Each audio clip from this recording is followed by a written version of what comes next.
Welcome to Drawliper channel, and in today's video I'm going to show you how to turn on your Samsung Galaxy A07 phone without power button or a broken power button. Now first you need a USB cable and then connect the end of the cable to a Windows or Mac laptop or desktop computer, and then you have to connect other end of the cable to your phone. But not now, I will tell you when.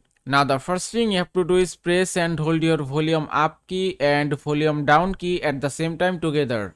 Now just do it. And then take the USB cable and connect to your phone. And make sure that the other end of the cable will be connected to the laptop. Then you can see this screen. And now you have to be very careful. Now from here you have to press volume down key. Don't press volume up key. Just press volume down key. Now just press it. And now you can see the phone is starting. And now you can remove the USB cable. And you can see the phone is turned on.